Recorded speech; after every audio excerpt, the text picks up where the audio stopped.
Hey there, fans of brotherly love wrestling. It is I, Vic Delicious, Philly's own, the Mecca here. It is the real McCoy, J.D.X. Justin D. Xavier. And it's your man, CD, the fallen angel, Christopher Daniels. Hello, boys and girls. This is your old friend RJ City. Hey there, brotherly love wrestling. Bill Carr here. Hey everyone, this is two-time guest Wheeler Yuta. Two bozos from Philadelphia flapping their gums about pro wrestling this, pro wrestling that. Which is not that unique in the grand scheme of things yet. You are in for a treat because you're tuned in to Brotherly Love Wrestling. Philadelphia, are you ready? No!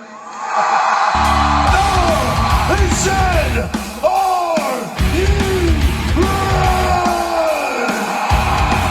This is Brotherly Love Wrestling Podcast, your first stop for everything professional wrestling.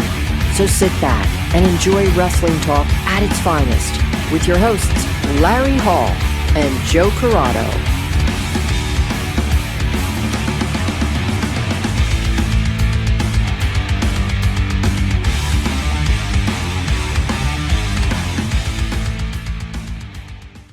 Welcome everybody to Brotherly Love Wrestling. And thanks. I think no problem. I said let's do it and wasn't paying attention. Anyway, you want to start right off the bat with the topic you had? No. Well, I feel like you got a lot more going. No, I just wanted to talk about some of the main things that are going on in wrestling. To preface this show, this is a show about nothing and about everything at the same time because we have no plan going into this, really? Loose plan? Wait. When do we ever have a plan? Well, that's not true because our essentials, we actually think about that for a little bit. Yeah. But our normal shows, we never have a plan. It's probably hurting our viewership. Doubt it. Okay. Yeah. So anyway, we'll talk about a couple things. At least when the hell was the last time we did one of these? I don't even know where we left off. I don't know. I don't want to repeat anything we've talked about, but I think it's been so long that I think we're safe. I think we're safe. No, I think did we talk before Double or Nothing? I think was our last one. Maybe. So that that's not that long ago. All right. So it was before Double or Nothing. Uh-huh. All right. So there's a lot. There was a lot that happened since the last time we spoke. Yeah, and it was kind of current. I want to talk about the Cody Hell in a Cell with Rollins. That's what I want to start with. Okay. Because that whole feud, I didn't know people count like, oh, they've worked together like 47 times. You can't count live shows. You're not there seeing them. You can't count that. You've only seen them on TV maybe 3 times now. 3 times, and then a couple tag matches here and there. Maybe. But the whole thing has been great. From start to finish. From Mania till Hell in a Cell. Now finish. It's been great. I think it's been the best thing on Monday Night Raw and probably the second best thing on entire WWE brand. What's first? Roman? Roman's gone. The bloodline, it doesn't matter. That bloodline, I think, is the best story in I don't think that's WWE. better than Cody Seth. Nah. Seth, Bloodline's coasting right now. Cody and Seth had fire and momentum behind them. All right, I'll give you the Bloodline's coasting, but I still think Roman is still, just because he hasn't been on, doesn't mean he's still not. What? That whole Bloodline thing, I think, is. Yeah, but if he's not there, he's not contributing. No, you could say I'm saying the Bloodline. I'm not saying just him. Yeah, but the Usos without Roman right now are just coasting. It's not as good as Cody Seth. It's not fair to ask that of the Usos to be better than that. It's not. I'm just saying the package all together. They're missing a part of the package. Anyway, but that isn't necessarily what I wanted to talk about. The funny thing in wrestling is, and how long we've watched wrestling, when he pulled his jacket off and he exposed his fucking bruised up thing, my immediate thought process was that could be fake. Yes. And it's so weird, like, because throughout it's so weird, like, because wrestling, you're so predisposed to a bunch of bullshit. Yeah. So you're just like, look, this is a work. And that's what I think. We've been doing that more and more often, regardless of company. You look at Sasha and Naomi instantly. It was, is it a work? About MJF? Still don't know if that shit's a work. It keeps getting bigger and bigger. I honestly still think it is. but that could be a shoot. This, you know what I mean? Like, it just, things keep happening in the business all over. And now you're just questioning what the hell's going on. Like, you're not Exactly. You're like, all right, well, we can't overthink this. Let's just take. And I was just like, let's just take it for what it is. That's the best way. And then as the match proceeded, I was like, I'm glad I was wrong. Yes. Yeah, absolutely. And how much fucking pain is he in right now? I was watching. I was like, this is unbelievable. I was like, this is unbelievable. Why is he doing this? It was incredible. And I think even more highly, because I was down on Cody in his last run in it, like his last few months. I think a lot of people were. And he was fewer and far between, and his storylines felt like they were getting smaller and smaller and as less significant as possible. And I thought that he was one of the best ones that they had. And in the to beginning, drive a storyline and to really get you invested in what was happening. And then, I don't know, it just seemed to fade. Not saying that I don't like Cody, but this, I know it's different. The same Cody. It's the brand that he's building for himself. It's his whole persona. He hasn't changed at all. At all, but it seems like it's delivered so much better right now. I think it's because he is a WWE guy. Not only that, but he was trying to be this face. He was trying to be this face there in AEW, and it just was not working. It's the wrong demo. It's the wrong demo. It is, and it's not like the old wrong demo where it's not like no. You're right. Older teenagers and 30-something-year-olds like looking for the attitude era. It's like this is a wrestling crowd that thinks it's a wrestling crowd, but it's still an entertainment crowd that we learned in our last interview with Rob Radke, that when you boil it all down, it's all entertainment. I've said that analogy that he made to 3 different people already that aren't even wrestling fans talking about wrestling, about the Globetrotters and the NBA thing. Yeah. And like everyone is like, I get that now. Like understanding immediately. It's the best analogy of wrestling. And if you haven't listened and you didn't if you know the question you ask everyone, like what you take away, the advice. This is what we will take away forever. Yes, forever. In a comparison for professional wrestling. Rob broke it down in the simplest terms and terms that blew my mind and turned a light bulb on. It was when you go to the NBA, you're watching an NBA, you're watching basketball. You have to watch the episode before just to see your face as he's explaining. Yeah, absolutely. You can see the aha moment happen. Yeah. But when you go to the Globetrotters and you see the Globetrotters, you're not expecting LeBron James and KD and actual basketball. You're expecting a show. So why people go to wrestling expecting it not to be a show? Generals are going to get blown out. Yeah. So, and like it blew me away. Greatest analogy I've ever heard, probably will ever hear when it comes to professional wrestling. In a comparison. Yeah. Yeah. And I just think it's perfect. I think it actually helped me while watching wrestling. I always go back it made me look at it different. I always go back for AEW when everyone's like, well, it's a wrestling company. Like, yeah, but I mean, you did have Jericho and fucking MJF do a Broadway musical number. I mean, so it's not all. You have Danhausen as a regular on your television. Yeah. Sorry, that's entertainment. Yeah. He doesn't wrestle. Well, he does. I mean, Orange Cassidy wrestles, but he's there for entertainment. Absolutely. It's all over. It's all entertainment. That's what wrestling is. It might have it's an entertainment wrestling company with better wrestlers, I'd say. Compared to WWE. Yeah. Okay. And WWE has some fantastic wrestlers, but they're presented differently. Yeah. But I don't know. It's a weird gray area. I don't even know where the fuck I was at Cody, right? You were at Cody. You moved to AEW. I kind of want to stick with AEW. Okay, though, sure. You go for it. Because Wednesday was probably one of the worst Dynamites I've ever seen. And I'm not doing it to shit on AEW. I'm not saying that.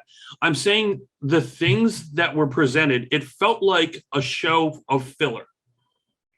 Because you had the Battle Royal, you didn't include your former champion who held the belt for however long.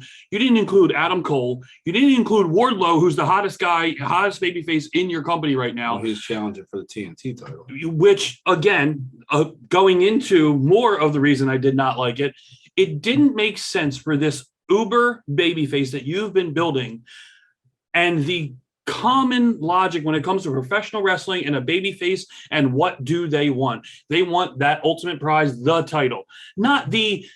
Now, well, that ring is for the TNT title. that ring that he won in that. I know that. I know. But I'm just saying, as far as I don't want that title. Look at me being the logical one in the AEW argument. The thing was that disconnected me from it was CM Punk, I want to beat you. I don't want to beat someone else for that title. That's a weak explanation. Like, I don't give a shit. I want that title. That's Who my said goal. that? Hangman. Or not Hangman, I'm sorry. Excuse me. Wardlow said that. That's why he didn't join the Battle Royal, is because I don't want that title. I'll wait for you to come back and win it. Then I'll face you. I want the TNT. That's just poor writing. That's what I'm saying. I don't know if AEW and Tony Khan came up with that. If that was a Wardlow thing. Probably a writer. If it was a producer, there are writers or a producer. Like it was someone in the back who came up with it. That's what I'm saying. Like, remember the whole lighting thing that we learned? Yeah, it was not a good look for Wardlow. I think it doesn't hurt him, but like it just was. I did not. And then all right. So what I took away from the Battle Royal, which I thought was fine, it helped build some stories, and it's gonna need I'll give you that because AEW is really good at that. Not only that, but they're starting to need them because they just had a big pay-per-view where things were supposed to end. A lot of it did. Yes. So you had a turn on a partner, which is going to set up a nice storyline. You have Ricky Starks who lasted. You had Yuta who lasted. I mean, you built some new people that have now legitimate reason to challenge for upper mid-card spots. Yes. Which is nice to see because you have people like I said, Ricky Starks, who should be moving in that direction anyway. I mean, you can't do everything so fast, which is patience is what you need with all of wrestling. So you can't go, well, this guy deserves this, because if everyone deserves it, then you're going to be like, all right, well, what the fuck? Now we got everyone. Everyone can't. It's impossible. There needs to be significant and probably somewhat lengthy storylines that come out. And they're going to need to run with them. They're going to need to fully invest with more people than just the Bucks, Adam Cole, O'Reilly, and Fish. Every time this happens, I feel like I see it in every company that they work for, is Fish just gets pushed to the side, and they're pushing O'Reilly right now. You're right. Like, the same thing happened. I mean, Fish got hurt a couple times, but same thing happened in NXT eventually. Yeah, you're right. But yeah, it's like honestly, Kyle O'Reilly is a star. He could be, and that came out of necessity. He can be a main eventer. He's proven that now twice for big companies that he could be a main eventer. Yes, 100%. So I would even put him and Cole almost neck and neck. Cole's just got him beat on the mic. Yeah, he still needs. Yeah, you're right. Cole's definitely better on the mic, but he still needs a little bit. He definitely needs work. But I mean, he's still good. Yeah, and that's another thing. Another person that you got popped up was Kyle O'Reilly in that battle royal. There's a lot of people that Hobbs, Powerhouse Hobbs. He was a monster. He was the last monster to make it. Mm-hmm. So that's another one. I mean, you got a lot out of that. I mean, the rest of the show is kind of a blur, if I'm going to be honest, because sometimes it happens that way. I don't know if you saw. Did you see all of Dynamite? The Thunder Rosa match is that what we're going with? No, I was actually going to say the Finley match with Paige. I saw some of it. I thought Finley looked very good. I thought it was a great showing for him. Like, not that Adam Page did bad. I'm just saying I thought he really shined. And maybe that was the goal. Obviously, you're trying to go Forbidden Door, so you're trying to show off some of these New Japan talent. You're trying to show them all off. Yeah. So, and Adam Page made him look great, and he is already good. That he contributed, obviously, to that. But it was, I thought, a really good match. But I thought that looked very good. I think that's why you feel the way you feel about how it was kind of a throwaway show, because they have a lot going on. Because this is the first time they've ever had to go back to back with big pay-per-view events. So they had all these storylines going into what was it? All Out? No, Double or Nothing. Yeah. Whatever the fuck it was. All these freaking casino fucking things. I can't keep them together. Double or Nothing. I mean, you had all those storylines going in, and then you had to, as soon as it ended, you got to gear up for Forbidden Door. And you have a lot of people that you're probably going to bring in, and they've already shown that they're bringing the top names from New Japan over for Forbidden Door. Yes. It's just a matter of how they're going to set everything up. They already have one set up with Tanahashi and Moxley, which I think everyone knew that was going to be. Figured that was going to be happening. Yeah, I think everyone figured it was a cool way to get there. Just give them 2 more matches just to see. I mean, you help O'Reilly out big time with that. And now you have Okada rumored to be there. Jay White, who just won the New Japan heavyweight title. Did you hear who challenged Bryan Danielson? Yeah, Zack Sabre Jr. That's the room that's the if you ask everyone's like, oh, when Daniel Bryan was in WWE, what's that fantasy match you want to see? I mean, how many people said Daniel Bryan versus Zack Sabre Jr.? If they don't do that right now, they have to. You have to.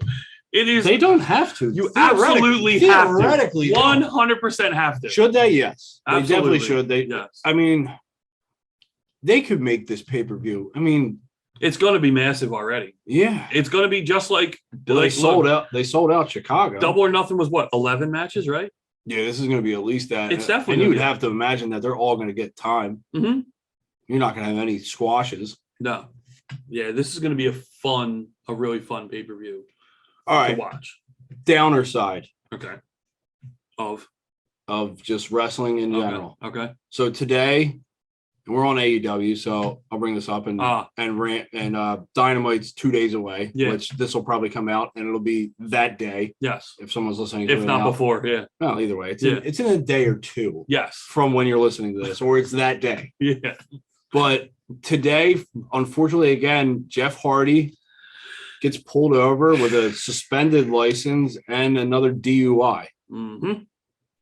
And is still at the Florida prison that he got picked up at, or they got brought to. Yeah. And it's not a fucking crazy bail. I think it's like $3,000 or $3,500 total to get him out. So theoretically, depending, I know, but I just want to play it out and lay it out for everybody to be able to listen and decipher themselves. Okay. Theoretically, he could get bailed out and he could still wrestle on Wednesday for the titles in that triple threat ladder match. Theoretically, he could. Does he? Do they? Or do they actually tell him to get help? Because that's what WWE wanted to do. They wanted to reach out and they wanted to send him to rehab. I mean, I do believe that Tony Khan is a good person. He wants Jeff Hardy to get help. I honestly, in my heart of hearts, don't think that Jeff Hardy is going to be allowed to wrestle Wednesday or for a long time. Because honestly, I think he needs. I don't think he does. I don't think he does. I feel the Hardys are probably going to be taken out of it. I think it's just going to be made. No, that's what I'm saying. Yeah, that's what I think as well. I think that's going to happen. I think Matt obviously stays on and you know what? I feel bad for Matt I feel bad for Jeff because this disease has really, but he hasn't been able to kick it. He just can't. He just doesn't want to get help though. I mean, he had it right there and instead he left and then he did it again. I know, but he had to help. And also you're screwing over your brother in the process of doing this. I'm sure Matt, like everybody else, just wants him to get help. Yeah. Yeah, absolutely. Well, and now that begs the question, like when we watched him at Double or Nothing, and everyone was like, God, he looks bad. He was concussed.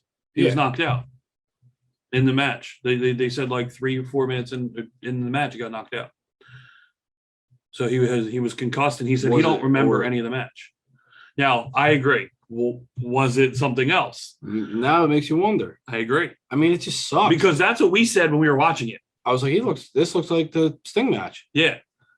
He just but I mean, that could also be a concussion too, where you're on sea legs the whole time. Yeah. So, well, I don't know. But still, yeah, it's sad. It absolutely sucks. It sucks that he can't beat this and I hope he goes and gets help. I didn't think this should have been a match anyway. Not right now. No, I don't even think this should have been a match.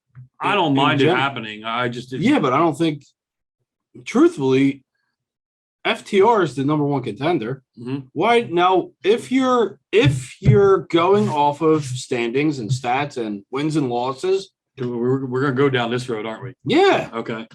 I got one too. But go ahead. Are you going to counterpoint me? No. You're going to add on. Oh, yeah. okay. You're going to add adding on. on. Oh, yeah. wow. We're really... Go ahead. But if everything has a meaning, why are these random teams that one isn't even on the list to get a title shot? I get it. It's a big match. And truthfully, I think the Hardys were going to win that match anyway.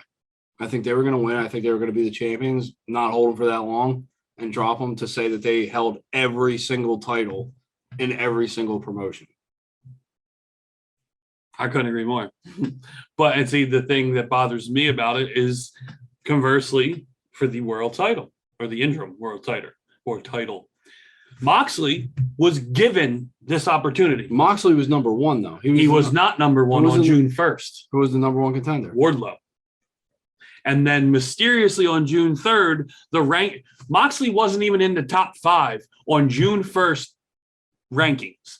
And then all of a sudden on June 3rd, Wardlow's down at 3 and Moxley is number 1. Who the hell was number 2? Cole, maybe. I think. Maybe Adam Cole. I think. But yeah, and that's the shit. Like, I mean, Adam Cole's got. And I forget what the explanation was. Tony Khan tweeted out that, oh, well, it was something to do with how many matches he had leading up, and he had trying to more. Cover his ass. Basically, what he was doing. Whatever. I don't want to get that excuse. Don't give me rankings, and then all of a sudden have to give an explanation why all of a sudden this guy wasn't on the rankings, is number 1, and he just gets. Now Moxley deserves it. He is literally. I don't know how many matches he's lost. Yeah, I'm not saying he doesn't deserve it, but don't give me ranking systems and someone not be on it and then skyrocket someone to 1. I don't know who. Don't do it then. I don't know who came up. It seems like it was a Cody thing, the ranking system. It seems like Cody had a little bit of a play in that. Mm-hmm. And I feel like nobody else now wanted to do it. So now they're just kind of stuck in a rock and a hard place with this fucking. And that's fine. Records. Then just be like, we're not going to follow it anymore. And it can still be a sport-based thing. Just don't follow record like that. Like you can still find ways of doing it. But I think this was a simple way to make number 1 contenders. I think the theory behind it is good. I agree. I like the whole keeping track, keeping everyone accountable, knowing who's like, oh, this person's up. Like, again, it gets a little foggy because someone could have like a 23-2 record, but they've wrestled all their matches on Dark and Elevation. Mm-hmm. Like, that's kind of a skew. Mm-hmm. But at that point, that person who's got that 23-2 record should be in that. You should then get a chance. They should be I mean? on Rampage at least, and then work from Rampage to. I mean, you got to be building that person. I don't know if they are or not. Mm-hmm. It doesn't. It's always the same people. And you know what that equivalent is in actual sport is in the NCAA with the playoffs. You have a team like Cincinnati who goes undefeated with a questionable record, and people saying should they get voted in to the playoffs over a Ohio State. You know what I mean? Who may have 1 loss. Well, strength of schedule. Exactly. But with that, I mean, the team who's undefeated, they belong in there. You could always do that as well, like strength of opponent, like who you beat. Absolutely. And who you lost to. Like Moxley, if he loses to like fucking Adam Page or something, is a lot better than pulling up a loss against like Tony Nese. Yeah, I agree. And that should matter as well if you're going to go down that route with making it more sport-based, more. But honestly, FTR's the hottest tag team they got in that, and they're just like, all right, well, do we give these guys all the belts because they already have 2 sets? Mm-hmm. I don't think they're the best. I think they are. The best. Period. I think they're the top of the company. I think I agree. I think it goes FTR and then the British Combat Club, mm-hmm. and then. I mean, Orange Cassidy's out, so he would have probably been up there. Probably, yeah. So I don't know who 3, 4, and 5 is. I honestly don't know. I feel like it's all the same thing. So I do switching from AEW. Well, maybe not switching from AEW, depending on where she goes. Paige revealed that she's leaving WWE. I'm honestly didn't even know she was with WWE. So yeah, she's still under contract. Yes, didn't know that. But as of July 7th, she will not be. Yep. It's expired. So and at the end, I don't think she's going to do wrestling anymore. At the end of the letter that she put out, said this is not the last time in the ring. I will be back, and that time is coming soon. So I mean, if she's going to be in the ring. If someone's going to throw a shitload of money at her, I think the only place, and I hate that I have to say that, but the only place that she can go is AEW. Her star power, yeah.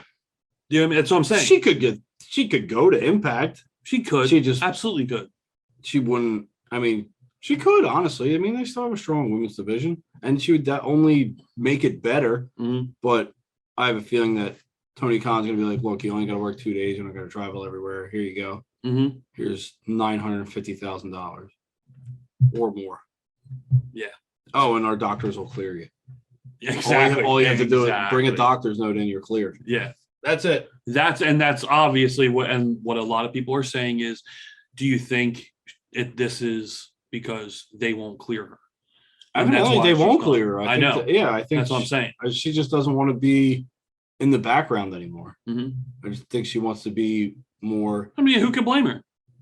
After building the brand that she built for herself. It's too many damn people in that company right now that they have nothing to do with. I agree.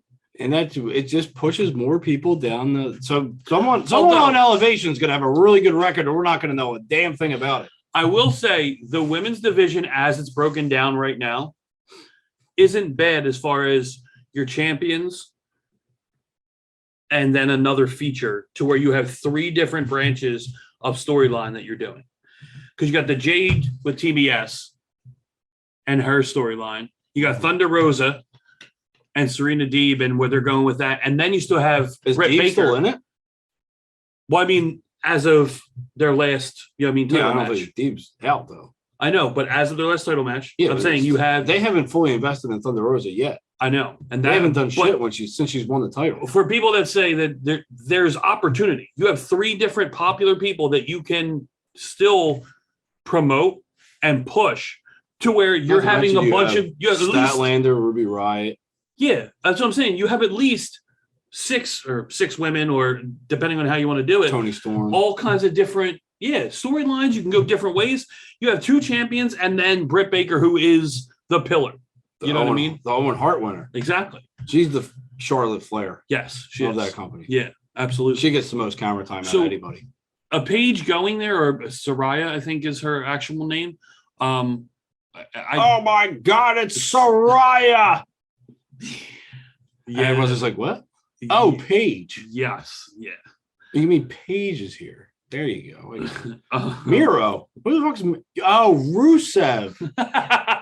Andrade. Oh, it's Andrade. I heard, by the way, Wednesday, on Dynamite, I heard Jim Ross call him Daniel Bryan and say, "Oh well," afterward, because he knew he was going to get the backlash. And oh well. And I immediately felt bad for Jim Ross. I'm like, he knows that, you know what I mean? I feel like, as much as I don't like him on commentary, he's terrible. He's still like Jim Ross. I still feel like when shit like that happens, everyone piles on him.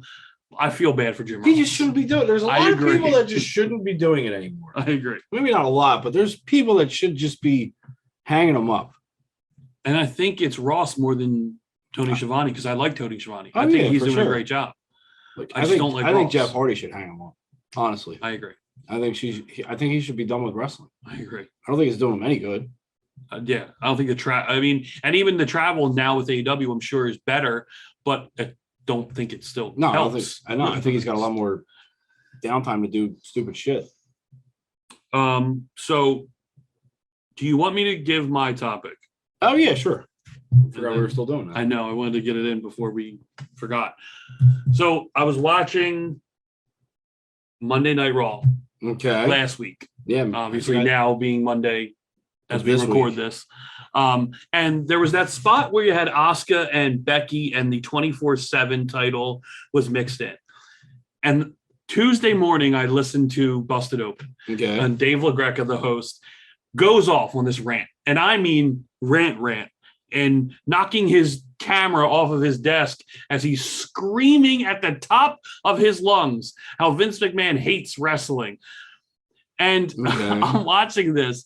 And again, Rob is in my head, as I'm watching this back, because I didn't watch it live. I was fast forwarding. Vince McMahon might hate wrestling. He just might love entertainment. Which he does. I agree. But I look at my wrestling. Cares if they wrestle in a match as long as it's entertaining. Absolutely. No, 100%. But I looked at wrestling fandom as a whole after this, because I start questioning, dude, you're a 40-some, if not early 50-some year old dude, and you're screaming your head off He wants to play a character, which I get. And Stephen A. Smith does the same fucking thing on First Take. I see it, but like, did you ever see the Saturday Night Live skits? It's just amazing. It's amazing. They're spot on. They're incredible. so good. And the one where he caught himself and he started laughing as he did it. Yes, it was incredible. but there are fans that are like this. This is not like, I mean, there are real people that actually do this. That's a weird. I can't care about wrestling that much anymore. I can't. No. And that is where I was going with that. I can't, like, I love professional wrestling. And I think I like talking about it more than I actually like watching it anymore. Like, I get more. It depends on what I'm watching. Being able to talk to someone at work and talk and, oh, well, what do you think this is going to happen? Like, I feel I get more energy out of doing that than watching a lot of televised wrestling. Well, televised wrestling, if you're mainly watching WWE, it's going to be the same shit. You're just not, it's just going to be the same shit. And I just look at what we had compared to what we have now. And NXT is the perfect example. And that wasn't even that long ago. It wasn't. I thought you were going to say like what we had like when we were growing up. No. I'm talking about what we had as NXT with AEW running, NXT running hot, like back and forth. Like at that point, NXT was churning out amazing fucking shows. Dynamite was doing the same thing. And now all of a sudden that competition has gone away, has severely killed a lot of it. It's why I don't watch Rampage. It's not that I don't want to. I think it's in a bad time slot and I don't want to try and look for it. Even watching Dynamite now, I'm just like, there are certain things I'm watching and I'm just like, God, I don't want to watch this. I come in at like 8:30, 9 o'clock, so I'll utilize that fast forward button. Yeah, and that's me going, am I losing touch with wrestling? A little bit. Am I honestly, less of a fan? No, you're less of a fan of right now, but I wouldn't say as a whole you're less of a fan. Because you're less of a fan right now. I feel like January is when it stopped. And you know what happened in January? At the end of January, or beginning of January, it was ROH. I feel like ROH was a for me, one of those things that kept me a fan because it was the most entertaining wrestling I was watching. And I miss ROH big time. And we can see ROH titles and ROH here and there on AEW. But like, so I think what you need to do, honestly, is get away from the mainstream wrestling and go IWTV and fight and watch the smaller shows again. Because that's what brought us back is watching those. Yeah. Live events will help.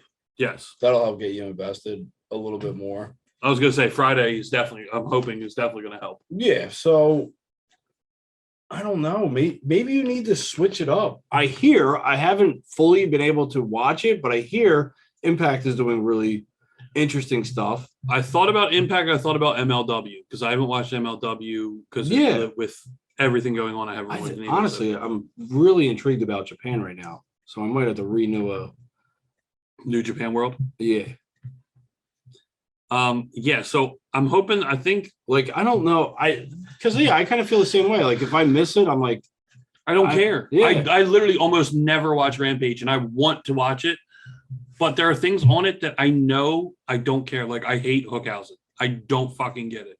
I get it. I don't get it. Not made for you. No, it's not. And it bothers me. I'm just like, God. And I love Danhausen on the Indies. I loved him. I thought he was hilarious. I still think he's fine. I just think that they're gonna run with this until. Why do I feel like AEW ruins people I like? But I feel like WWE does it as well. I think both of them do it. I'm not just singling out AEW. I get what you're saying, but everything changes. What you liked about them, they're not doing anymore. You're getting like a fake version of that person. And it's no fault to anybody, not their own at least, but when you work for a system, you have to be a certain way. Yeah. One's a little looser than the other. They're trying to get away with a little bit more, be a little bit more edgy for the demographic that they're looking for.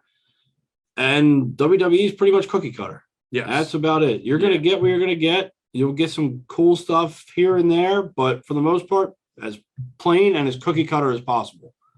And you can sprinkle in a little bit of interesting storyline here and there. AEW is a melting pot of a bunch of different styles that they're trying to conform into one. Like they're trying to do pure wrestling and strong style and like an indie style wrestling where you get like Sammy Guevara who's doing like backflips off of ladders and shit and trying to hit like crazy moves and spots and shit like that. And then you got guys that have been through the other system that are still trying to keep some of that stuff relevant, like Jericho. I mean, he ain't lighting you on fire in the ring anymore, so he's got to try and find a way to be entertaining, and his only way to be entertaining is to be Chris Jericho. And he was the same way over in fucking WWE. He really hasn't changed that much. No, different gimmicks, but basically. I mean, you got all these different styles that you're trying to melt into one, and you don't always have time for it. Like you get the variety show of wrestling where you will like one thing, like you watch America's Got Talent because of our wives. Yeah. Like there's some things that you like, you're tired of watching singers. But if a magician comes up, that's what you want to watch. Am I correct? Or a comedian? Correct. No, you're right. You're or right. a comedian. Or comedian. Absolutely. So 100%. so if you get a Wheeler Yuta versus Lee Moriarty, content, happy, there's your magician. But if you also get an Orange Cassidy in the ring with anybody for the most part, right? Yeah. There's your comedian. Yeah. And then you get all the other singers, which is the shit you've seen before that you're not interested in. They still have tag team. They still have that tag team wrestling. They're eking on, like they're holding on by a thread, but because they're just not they don't know who to focus on. We've already went over that. Jurassic Express is. I feel like AEW will get better when Ring of Honor starts doing their own thing, and you are able to push a little chunk of that roster onto ROH. So now you free up some of that room for your actual show because you don't have as many people doing that. Like I feel like the Samoa Joe and God, I wish I could remember or even pronounce the guy's name that they brought in. 7'4" guy. Yeah. You know that I feel like is going to transfer over to Ring of Honor because you're focusing on Joe with Ring of Honor. So I feel like that moves over and Lethal goes over. And I mean, you're going to have these parts finally fall into place with Ring of Honor, which I'm kind of excited for, but I'm not because it's not original Ring of Honor. When is it going to happen? I don't know. Yeah, we don't even know that. You can't get excited for something you don't know when it's going to happen. True. You could get excited. I bet you're more excited if they announce something or when they announce something.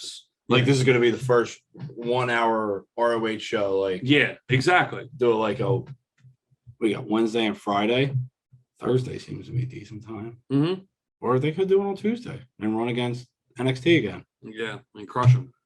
I don't know. I think Ring of Honor will crush NXT. Well, maybe that's what Tony wants. I like NXT. I don't like that they cut all those people. That last time they cut, I stopped watching because I honestly liked Parker Bordeaux. I liked his character with him and Gacy and going up against. Please don't tell me that's the only reason you stopped watching. No, it was Parker just Bordeaux. No. Don't get me. No, it's just the constant of everyone going away. Ciampa went up to main roster. He was done there. LA Knight gone. LA Knight was gone. Max Dupree. I feel like now I can't think of his NXT name. All I can think of is Lee from when he was on the Indies. The DiBiase. Help me out. Cameron Lee. Cameron Grimes. Trevor Lee. Yeah. Cameron Grimes. But Cameron Grimes to me has dropped off because I feel like he got stagnant. His gimmick was great, and then all of a sudden it just dropped because a lot of the people he was working well with are gone. Not only that, but he's got a very particular gimmick. The Swerve and his group getting called up and then getting released. It sucks. I just don't want to watch anymore. And now Apollo's back. And Apollo doesn't have an accent anymore. And he's smiling Apollo again, which him versus Braun will work because they're athletic freaks. But Apollo Crews isn't going to get me to watch NXT 2.0. And that's no offense. I like fucking Ziggler. Amazing in the ring. I did too. I like Ziggler down there. But I still couldn't watch it. Even when Ziggler was down there, I couldn't do it. Even when Ziggler was the champion? Yeah, I watched it when for the big matches. I would look what it was, and that was it. And I wouldn't watch the rest, which I should. They put all this work into it. I should, but you're gonna get a lot of new talent. This is gonna be the proving ground. It is. I don't know. Well, they also have the NXT. Was it the live stream show on Peacock? It's for all the breakout stars. Oh yeah, I haven't. I haven't watched that. That's why I don't know the full name of it. Yes, exactly. I haven't watched that yet. I think we're gonna have to save my scenario for another show. Are we? Is it good? You think it'll take that long? All right. I'll throw it out there. Go ahead. So I was listening to 83 Weeks today, Bischoff show about the WCW, WWF Monday Night War for 83 weeks. They ran the gamut and fucking held the ratings war. But I was listening to the Sting episode of 1998, and this isn't even Sting related. This is an idea. Like, you remember how we wanted to, like, we were doing the comparison of like how wrestling could be brought into the sports world. So this is along that same lines, and I wanted to get your take on it and see if we can add to it. Okay. So he said that, so say there was a company, he used NBC, and they were able to buy WWE and AEW. And like, who the big time players are, the big contracts in each respectful company. So you got Roman Reigns, huge contract, big main star. You got a McIntyre probably up there. Orton. Yeah, Orton's up there. But let me get to the caveat of the whole thing. And then you got Omega and all those people that were probably the tops of over there. Yeah. So he was saying that, what if the lower contract, like the mid-card people, like who are maybe on the verge of contract expiring or whatnot, what if they were eligible to be drafted or traded? Like, you could put in their contract that you could be traded, like a sports team. Like, you could trade from, say, the Eagles trade to the fucking Giants or some bullshit like that. So you could have like a Sami Zayn get traded for maybe two up and comers from AEW or vice versa. Like, it would probably be more. I mean, right now would be more AEW trying to pick who they want. But if WWE is smart and they see value in one, be like, look, we'll give you a Kevin Owens, but we want the Bucks. Yeah.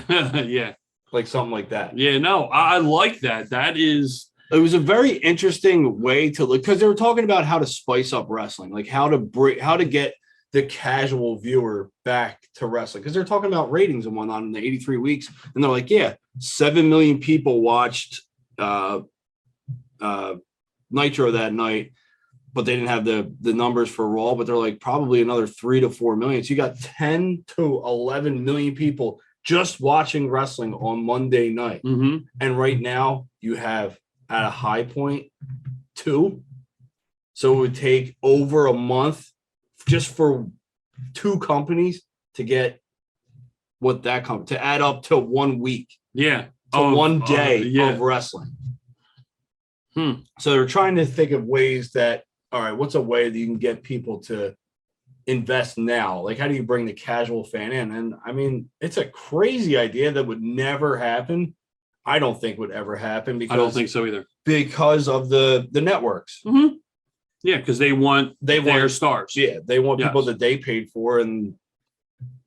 But again, it would work if you brought that up, or you did NBC, and because now it's all airing on NBC. You would have to run the same system though. So you wouldn't say I'll use Orange Cassidy from AEW. Say WWE wanted to trade like a Gulak and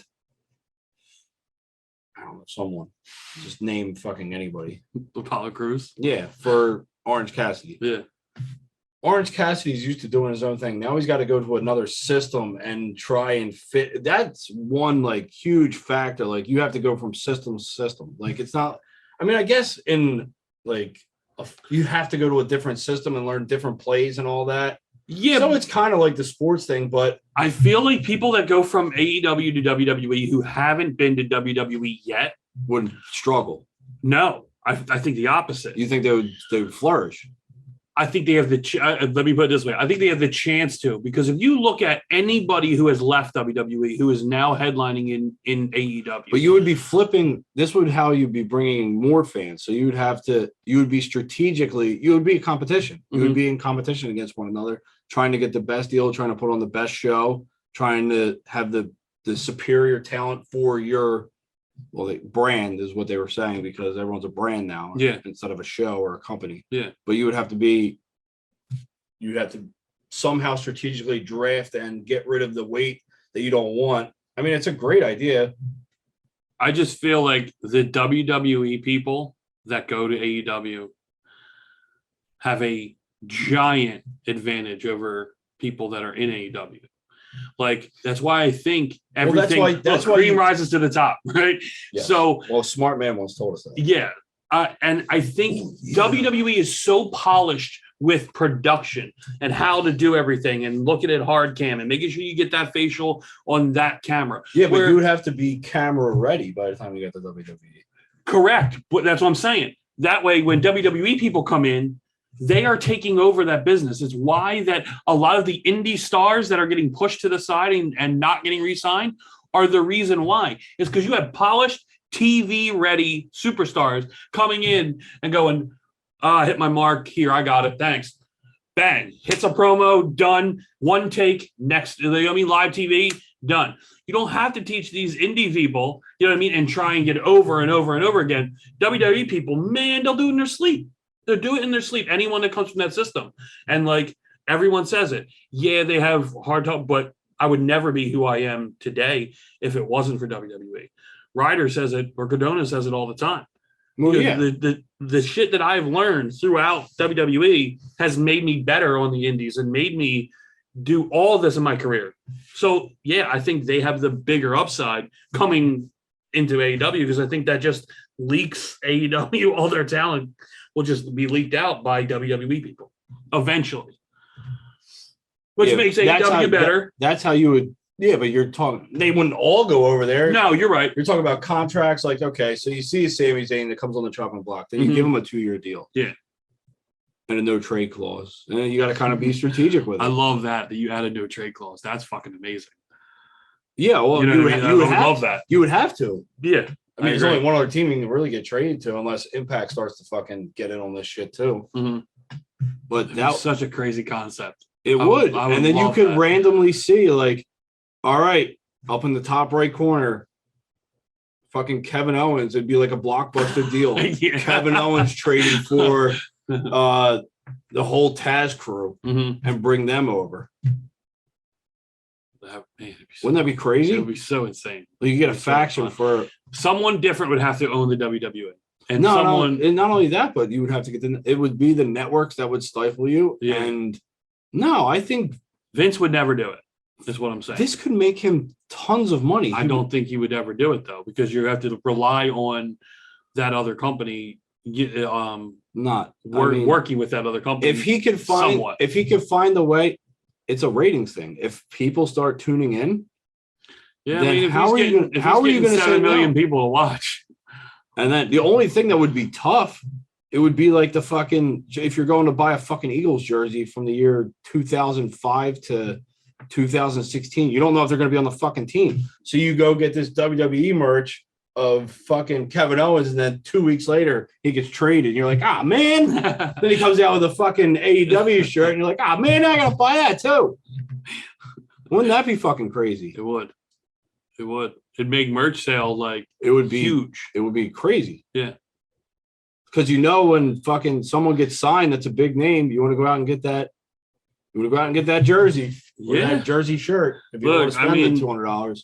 I remember when Sting first signed with AEW, and the first thing was, I can't wait to get the shirt. It was your first thing you said. I can't wait till he comes out with a shirt. Yeah. So, yeah, I mean, I don't like Cody's shirts, though, in WWE when he came over, although I didn't like his AEW shirts either. No, I didn't like him either. So, hopefully, I don't know. I don't think they're catering us. No, their retro shirts are really good. Yes, retro, definitely good. I didn't show you the Triple H one I'm thinking of getting, did it? No. It's in my grasp. Haven't pulled the trigger yet. I love that concept. I would love that to happen. I know it never ever will happen, but that's a cool concept. You could even hire like people like draft experts. Mm-hmm. You can get an analytics guy. Well, you see, in the month of fucking October to January, Powerhouse Hobbs just wasn't it. But then his stock rises after the casino battle royal. We have an analytics guy breaking down scripted kayfabe. He's kayfabing the whole thing. The analytics kayfabe man. It's ridiculous. I would sign up for that job. That's gonna be the easiest job. So weird. Tony. Let me tell you about this guy. I know what you're thinking. He's a bum. He's a loser. But I can make him into a star. He's got all the intangibles. All right. I think we're going to end it there. We hope you enjoyed the show. Or at least the last 5 minutes. Either way, no matter what, just any part of the show. Doesn't matter. It really doesn't. You have given up. So we hope you enjoyed the show. Thank you for watching, and we'll be talking to you very soon.